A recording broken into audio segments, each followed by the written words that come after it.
Bismillahirrahmanirrahim. Today we are going to drive electric potential due to disk of charge. What is disk of charge?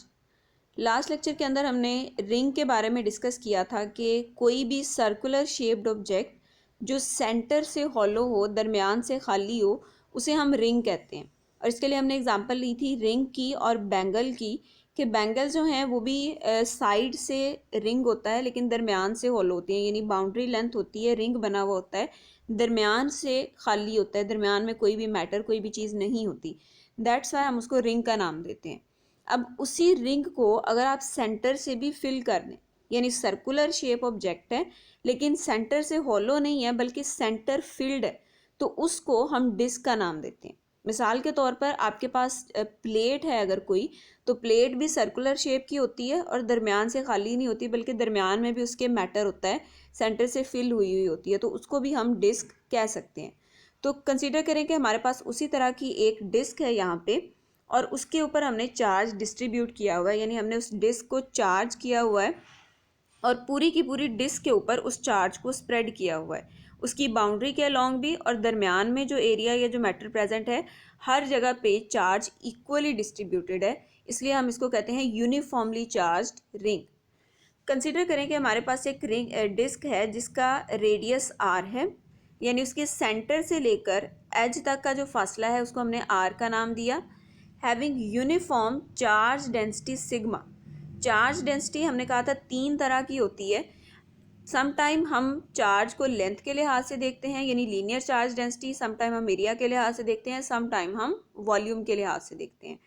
अब जहाँ पे हमने ring की बात की वहाँ पे सिर्फ रिंग की बाउंड्री लेंथ हम कंसिडर कर रहे थे, दैट्स वाई वहाँ पे हमने चार्ज पर यूनिट लेंथ या लीनियर चार्ज डेंसिटी की बात की। अब इस केस में सिर्फ बाहर वाली आउटर लेंथ नहीं है बल्कि दरमियान वाला सारा जो एरिया है वहाँ पे भी मैटर मौजूद है और उसके ऊपर भी चार्ज है। इसका मतलब यहाँ पे हम चार्ज पर यूनिट लेंथ नहीं बल्कि चार्ज पर यूनिट एरिया की बात करेंगे, और चार्ज पर यूनिट एरिया को हम सरफेस चार्ज डेंसिटी का नाम देते हैं और उसको सिग्मा से डिनोट किया जाता है। चार्ज डेंसिटी हम स्टडी क्यों करते हैं?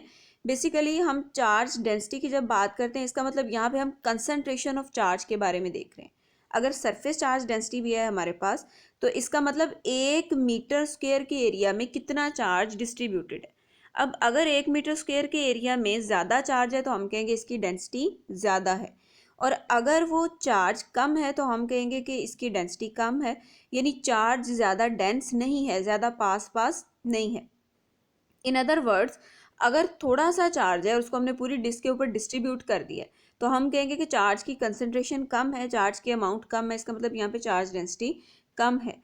और अगर बहुत ज़्यादा चार्ज है और उसको हमने थोड़े से एरिया में डिस्ट्रीब्यूट किया हुआ है तो हम कहेंगे यहाँ पे चार्ज ज़्यादा डेंस है, उसकी डेंसिटी ज़्यादा, यानी बहुत थोड़े से एरिया में भी बहुत ज़्यादा मैग्नीट्यूड का चार्ज प्रेजेंट है। तो डेंसिटी की जब हम बात करते हैं तो बेसिकली हम चार्ज की कंसंट्रेशन का अंदाज़ा लगाना चाहते हैं कि एक सर्टेन एरिया के अंदर कितना चार्ज जो है वो प्रेजेंट है। Take a point P on the central axis of disc at a distance Z। अब इस डिस्क की वजह से या इस डिस्क का हमने जो पोटेंशियल है उसको मालूम करना है। उसके लिए कंसीडर करें कि हमारे पास जो सेंट्रल एक्सिस है इस डिस्क का, यानी ऐसी लाइन जो कि इस डिस्क के सेंटर में से पास कर रही है उसे हम सेंट्रल एक्सिस कहते हैं, और उसी सेंट्रल एक्सिस पे हमने एक पॉइंट P लिया हुआ है जिसका सेंटर से डिस्टेंस Z है। इस पॉइंट के ऊपर हम इलेक्ट्रिक पोटेंशियल की वैल्यू जो है उसको कैलकुलेट करना चाहते हैं। उसके लिए हम अज्यूम करेंगे कि डिस्क जो है, disc is the combination of small flat rings. जो डिस्क है ये छोटे छोटे रिंग्स को मिलाने से बनी हुई है। मिसाल के तौर पे अगर आप एक बड़ा रिंग लेते हैं, उसके अंदर उससे थोड़े से कम साइज़ का एक रिंग जो उसके अंदर बिल्कुल फिट हो जाए वो उसके अंदर रख देते हैं, उसके अंदर फिर उससे थोड़े कम साइज़ का, फिर उससे कम साइज़ का, उससे कम साइज़ का, तो वो एक सेंटर फिल्ड डिस्क आपके पास बन जाती है। तो हम अज्यूम कर सकते हैं कि ये जो डिस्क है इसको हम छोटे छोटे रिंग्स में काट सकते हैं, ये छोटे छोटे रिंग्स को मिलाने से, इकट्ठा करने से ये डिस्क बनी है। सो इसी तरह का एक रिंग हमने यहाँ पे कंसीडर किया है जिसको हमने ब्लैक हाईलाइट किया हुआ है। इस डिस्क का जो रेडियस है उसको हमने ओमेगा एज्यूम किया है, यानी सेंटर से लेकर इस रिंग की बाउंड्री तक का जो डिस्टेंस है उसको हमने ओमेगा कहा है। अब यहाँ पे हम इसको आर से रिप्रेजेंट नहीं कर सकते क्योंकि डिस्क का जो रेडियस है यानी इसके सेंटर से लेकर बिल्कुल बाहर वाली जो लेंथ है वहाँ तक का डिस्टेंस उसको हमने कैपिटल आर कहा है, और इस रिंग से उस पॉइंट पी तक का जो फासला है उसको हमने स्मॉल आर से रिप्रेजेंट किया है। डिस्क के सेंटर से पी तक का जो फासला है वो जी है, और ये जो रिंग हमने इस डिस्क के अंदर कंसीडर किया है, इस रिंग से लेकर पॉइंट पी तक का जो फासला है इसको हमने स्मॉल आर से रिप्रेजेंट किया है। इसलिए यहाँ पे जो रेडियस है उसको हम आर नहीं कह सकते, उसको हमने ओमेगा का नाम दिया। और इस रिंग की जो विड्थ है, चौड़ाई है, यानी रिंग आपका बिल्कुल थिन सा पतला सा भी हो सकता है या थोड़ी सी उसकी चौड़ाई ज़्यादा भी हो सकती है, तो यहाँ पे इसकी जो विड्थ है उसको हमने डी ओमेगा से रिप्रेजेंट किया है। Also we have defined that charge per unit area is called surface charge density. So sigma is equal to D Q by D A, और यहाँ पे डी क्यू जो है ये इस रिंग का चार्ज है, क्यू हमारा टोटल चार्ज है जो कि पूरे के पूरे डिस्क पे फैला हुआ है। और अगर हम एक स्मॉल डिस्क का स्मॉल रिंग का चार्ज कंसीडर करते हैं तो उसको हम डी क्यू से रिप्रेजेंट करेंगे। इसी तरह इस रिंग का जो एरिया है उसको हम डी ए से रिप्रेजेंट करेंगे। So d Q by d A will represent the surface charge density sigma.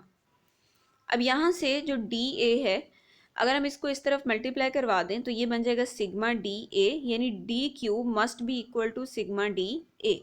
अब जो डी ए है यहाँ पे this is basically the area of that ring, और एरिया को यूजुअली हम कैसे कैलकुलेट करते हैं, हम लेंथ को विड्थ से मल्टीप्लाई करते हैं, यानी लंबाई और चौड़ाई को मल्टीप्लाई करते हैं तो हमारे पास एरिया आ जाता है। अब उस रिंग के लिए हमने विड्थ को डिफाइन कर दिया, यानी उसकी चौड़ाई कितनी ज़्यादा है उसको हमने डी ओमेगा का नाम दिया। अब यहाँ पे बात आ जाती है कि हम उस रिंग की लेंथ किस तरह से कैलकुलेट करें।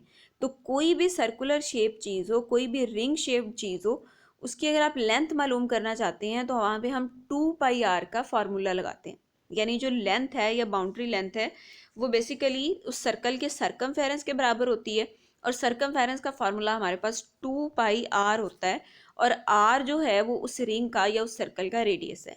और हमारे रिंग का जो रेडियस है उसको हमने ओमेगा का नाम दिया, इसका मतलब इसकी जो लेंथ होगी वो 2π ओमेगा के बराबर होगी। सो 2π ओमेगा इसकी लेंथ है, और डी ओमेगा जो है वो इसकी विड्थ है। लेंथ को विड्थ से मल्टीप्लाई कर देंगे तो हमारे पास इसका एरिया आ जाएगा। सो यहाँ तक हमने उस रिंग का चार्ज कैलकुलेट कर लिया कि इतना चार्ज है वो इस रिंग के ऊपर प्रेजेंट है। The electric potential at point P due to charge D Q of ring having distance R is, यानी हमारा जो कंसर्न है वो बेसिकली पोटेंशियल कैलकुलेट करना है, और उस पोटेंशियल के लिए हमें चार्ज की वैल्यू चाहिए थी, दैट्स वाई हमने पहले यहाँ पे चार्ज कैलकुलेट किया। अब हम उस रिंग का पोटेंशियल कैलकुलेट करेंगे जो कि के क्यू बाय आर के बराबर होता है, और जो कि हमने क्यू को डी क्यू से रिप्रेजेंट किया, दैट्स वाई जो डी वी है या उस रिंग का जो पोटेंशियल है वो के डी क्यू बाय आर के बराबर है। यहाँ पे डी क्यू की हम वैल्यू लगा देंगे sigma 2π omega into d omega. उसके बाद यहाँ पे स्मॉल आर है। अब स्मॉल आर अगर आप यहाँ पे फिगर में देखें तो ये एक राइट एंगल ट्रायंगल का हाइपोटेनियस बन रहा है, यानी अगर आप राइट एंगल ट्रायंगल कंसीडर करें जिसकी बेस कैपिटल आर है ये वाला, जिसका परपेंडिकुलर जो है उसको हमने जी का नाम दिया है, तो ये जो चीज़ है आपके पास स्मॉल आर जो है ये इसका हाइपोटेनियस बनेगा। सॉरी, ये जो बेस है ये ओमेगा के बराबर है, बेस इसकी ओमेगा है, परपेंडिकुलर इसका जी है, और हाइपोटेनियस जो है इसका उसको हमने स्मॉल आर से रिप्रेजेंट किया है। और हमें यह भी पता है कि राइट एंगल ट्रायंगल के अंदर हम पाइथागोरस थ्योरम अप्लाई कर सकते हैं। What is Pythagoras theorem? Hypotenuse square is equal to base square plus perpendicular square. तो इसका मतलब आर स्क्वायर जो है वो ओमेगा स्क्वायर प्लस जी स्क्वायर के बराबर होगा, ठीक है, यानी R square is equal to omega square plus ji square. अब चूंकि हमें आर स्क्वायर की नहीं बल्कि आर की वैल्यू चाहिए थी, तो स्क्वायर को ख़त्म करने के लिए हमने इसका स्क्वायर रूट ले लिया। सो यहाँ पे ओमेगा स्क्वायर प्लस जी स्क्वायर का स्क्वायर रूट आ गया। अब जो k है ये कूलम्स कांस्टेंट है, इसको हम 1/4π एप्सिलॉन नॉट लिख सकते हैं। तो 1/4π एप्सिलॉन नॉट हमने इसकी वैल्यू यहाँ पे सब्स्टिट्यूट कर दी, बाकी सारे के सारे पैरामीटर्स एज इट इज़ ही आ जाएंगे। ऑल्सो वी हैव अज्यूम्ड कि डिस्क जो है वो छोटे छोटे रिंग्स का कॉम्बिनेशन है। तो जब भी आपने छोटे छोटे पैचेस को इंटीग्रेट करना होता है, इकट्ठा करना होता है, टोटल फाइंड करना होता है, तो हम वहाँ पे इंटीग्रेशन लेते हैं। तो एक रिंग के लिए जो वैल्यू है वो हमने मालूम कर ली पोटेंशियल की। अब सारे रिंग्स के लिए यानी पूरे डिस्क के लिए अगर हमने कैलकुलेट करना है तो हम उस वैल्यू को इंटीग्रेट करेंगे। तो यहाँ पे जो हमने पोटेंशियल की वैल्यू कैलकुलेट किया उसको हम इंटीग्रेट करेंगे, और चूंकि हमारे पास जिस चीज़ के लिहाज से हम इंटीग्रेशन कर रहे हैं डी ओमेगा वो रेडियस है, तो यहाँ पे जो इंटीग्रेशन की लिमिट्स है वो भी हम रेडियस की पुट करेंगे। अब डिस्क के लिए जो रेडियस है वो 0 से लेकर आर तक है, यानी फर्स्ट रिंग हम अगर कंसीडर करें कि बिल्कुल वहाँ पे है जहाँ पे उस रिंग डिस्क का सेंटर है, तो उसका रेडियस आर, और जो सबसे बाहर वाला रिंग होगा उसका जो रेडियस होगा वो कैपिटल आर होगा। तो हम इनिशियल और फाइनल पॉइंट्स जो हैं उनको हम बाउंड्री कंडीशंस कहते हैं, वो हम पुट करते हैं इंटीग्रेशन की लिमिट्स के तौर पे। तो हमारा जो रेडियस है वो 0 से लेकर आर तक वेरी कर रहा है, इस वजह से हमारे पास लिमिट्स जो हैं वो 0 से आर तक आएंगी। अब इस एक्सप्रेशन के अंदर ये जो 2 पाई है इसको हमने यहाँ पे कैंसिल आउट कर दिया, पाई से पाई कट जाएगा, 2 से 2 कट जाएगा, तो ये नीचे हमारे पास 2 बच जाएगा, 2 एप्सिलॉन नॉट, और सिग्मा भी यहाँ पे कांस्टेंट के तौर पे बिहेव कर रहा था तो कांस्टेंट को हमने बाहर लिख लिया। अब सिर्फ ये चीज़ वेरिएबल है, यानी वो टर्म्स जिनके अंदर ओमेगा इंक्लूडेड है सिर्फ उनको ही हम इंटीग्रेशन के अंदर रखेंगे। अब इसको इंटीग्रेट किस तरह से करना है, यहाँ पे आप देख सकते हैं कि ओमेगा स्क्वायर प्लस जी स्क्वायर का स्क्वायर रूट है। स्क्वायर रूट का मतलब इसकी पावर 1/2 है, तो जहाँ पे भी पावर होती है इंटीग्रेशन के अंदर हम वहाँ पे पावर रूल अप्लाई कर सकते हैं। लेकिन पावर रूल अप्लाई करने का एक क्राइटेरिया होता है, अगर हम उस क्राइटेरिया को फुलफिल करें फिर हम इधर पावर रूल लगा सकते हैं।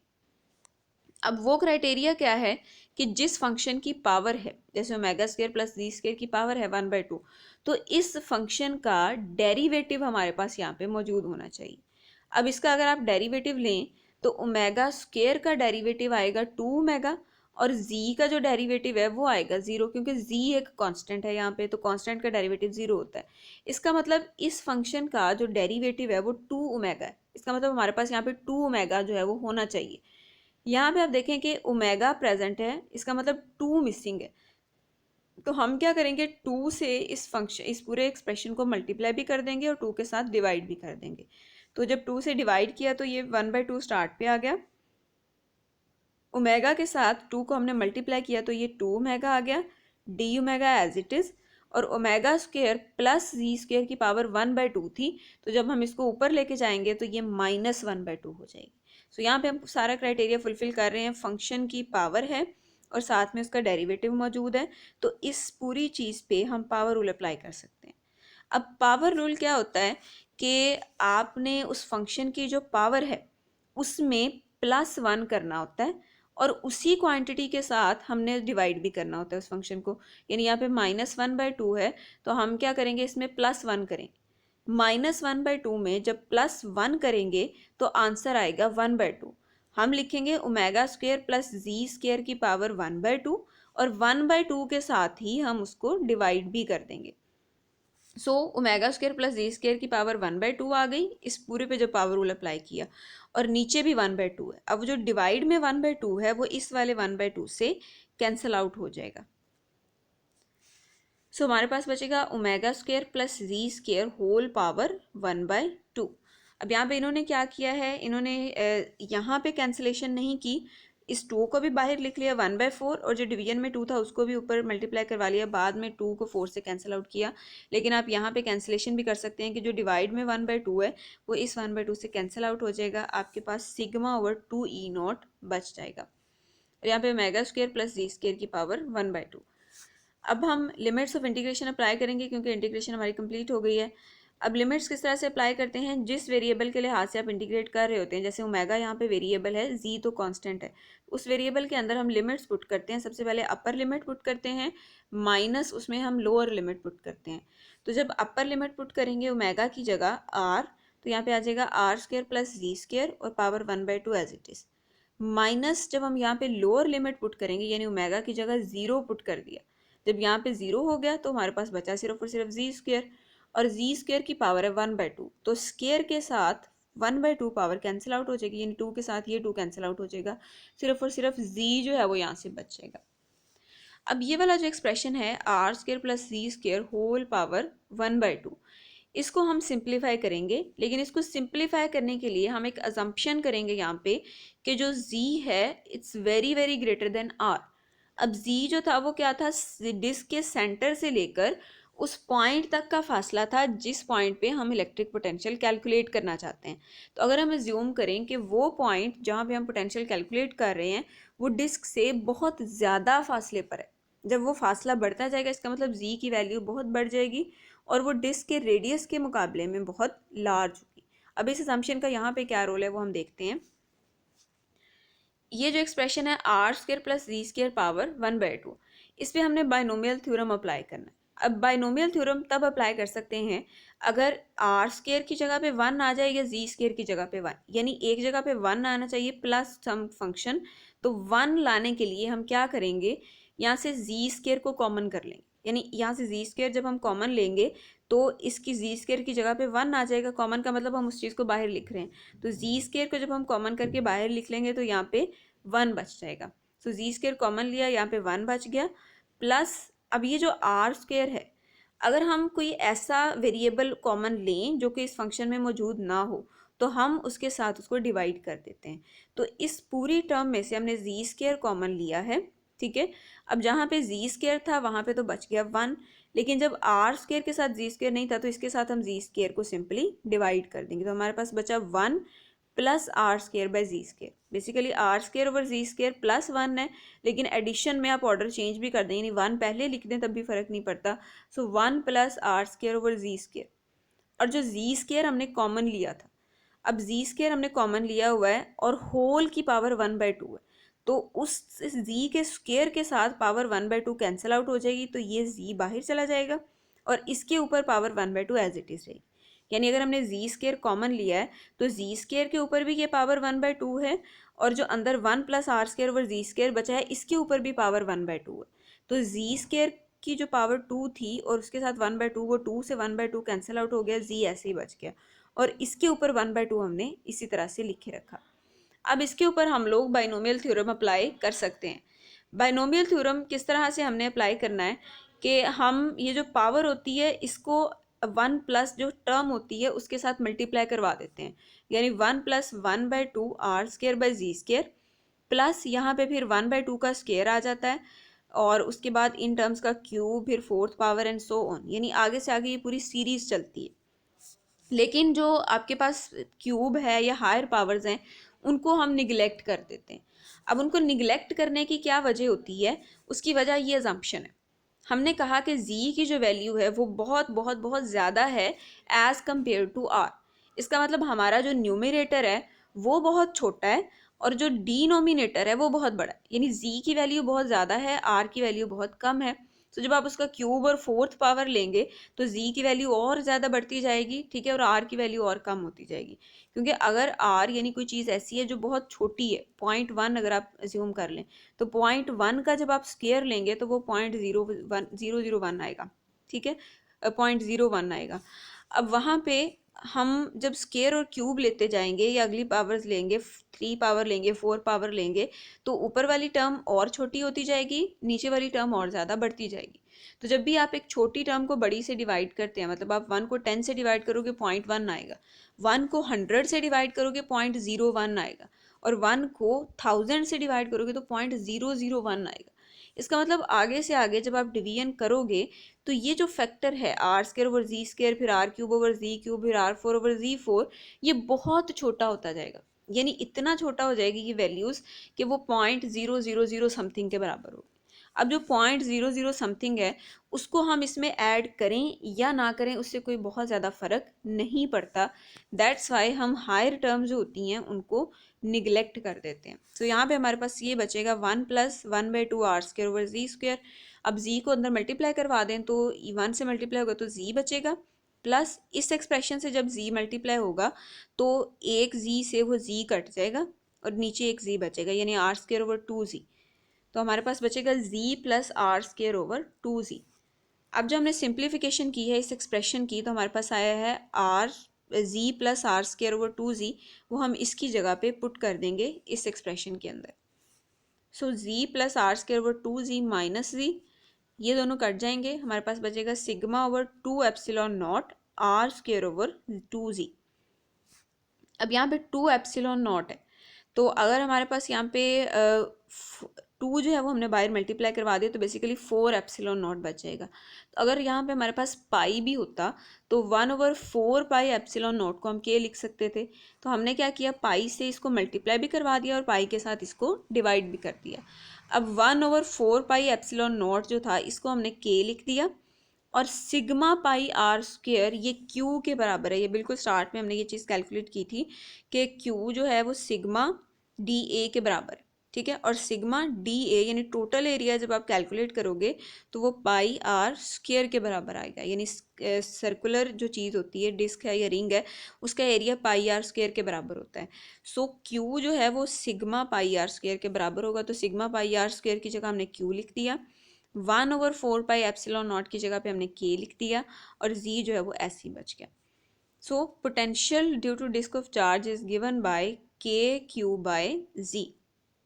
अब ये वही वाला एक्सप्रेशन है जो हमने कैलकुलेट किया था फॉर अ पॉइंट चार्ज, यानी एक सिंगल चार्ज जब एक सर्टेन पॉइंट पे प्रेजेंट था तो उसका जो पोटेंशियल था वो के क्यू बाय आर के बराबर था। अब यहाँ पे चूंकि हमने डिस्टेंस को आर की जगह जी लिखा है तो इसका पोटेंशियल के क्यू बाय जी के बराबर है, लेकिन वो सेम वही वाला एक्सप्रेशन है। और ये एक्सप्रेशन कब आया, जब हमने ये एज्यूम किया कि जिस पॉइंट पे आप पोटेंशियल कैलकुलेट करना चाहते हैं वो डिस्क से बहुत ज़्यादा फासले पर है, यानी z is very very greater than r।